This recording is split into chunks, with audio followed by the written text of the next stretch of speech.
So all of these recipes are designed to be super, super easy.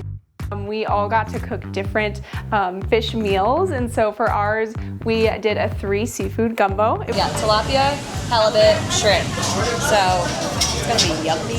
So you get all the different flavors in there, lots of peppers, onions, celery, gets lots of color, antioxidants in there. This has been fantastic. So I'm super excited to go home and cook sous vide. We put the fish into separate Ziploc bags, and we put the butter in, we put the sauce, and just like created the sauce in the bags, and then put the bags into boiling water, and it cooks for like 20 minutes for the fish. I've done shrimp tacos, but never thought of shrimp nachos. I don't know why, but that was so good, so easy. Like took 15 minutes.